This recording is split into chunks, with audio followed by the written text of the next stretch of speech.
Close FC Cincinnati was announced as the newest expansion team to join Major League Soccer Tuesday, May 29, 2018 at Rhinegeist Brewery in Over-the-Rhine. The Enquirer, Meg VogelThose opposed to a West End stadium are undeterred by Major League Soccer's announcement Tuesday that FC Cincinnati will be joining the league's ranks.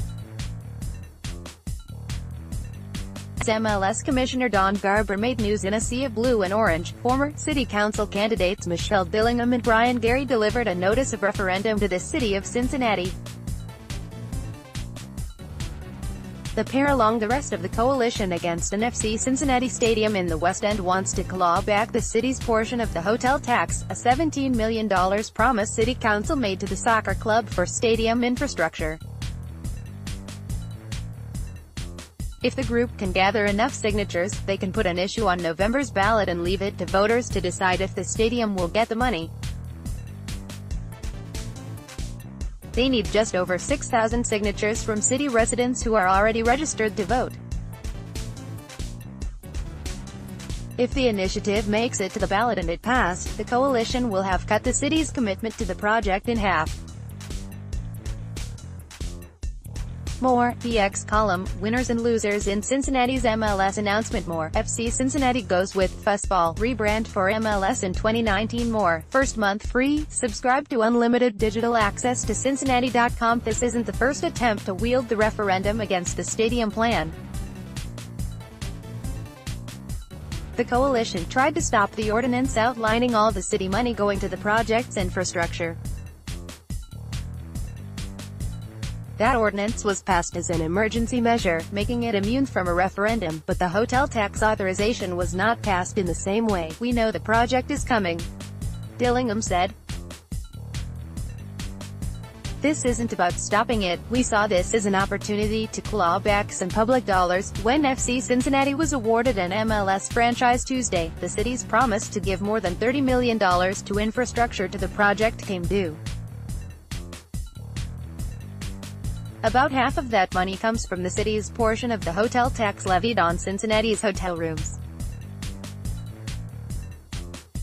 The city will give the Greater Cincinnati Redevelopment Authority up to $1.5 million annually from the tax for the next 30 years to fund $17 million in bonds, a loan that may cost taxpayers $45 million in payments. Garry called the stadium plan social engineering. "They want the West End to change both socioeconomically and racially," Garry said. "How they redeveloped Over-the-Rhine shows what they want in a development. That means little to no affordable housing, few people of color and almost no black-owned businesses. This is giving tens of millions of dollars to multi-billionaires." Dillingham maintains that most West End residents don't want the stadium in the neighborhood, and called the recent day-long community benefits agreement negotiation hostage situation, in which the community wasn't properly represented. She criticized Mayor John Cranley and FC Cincinnati General Manager Jeff Birding for their lack of transparency and community engagement during this process, saying there was more than enough time to find an alternative location or properly negotiate with West End residents. "Cranley and Birding kept this quiet during an election year," she said. She said at a West End candidates forum leading up to November's election, "The stadium didn't even come up. This is using millions of taxpayers' dollars for decades," Dillingham said. "That's what opens this up to the community. It's the community's money. The coalition has until July 27 to collect the required signatures. Those signatures will be verified by the Hamilton County Board of Elections to make sure the addresses are in the city and the signers meet the registration requirement." For Garry, the referendum isn't the end of the fight.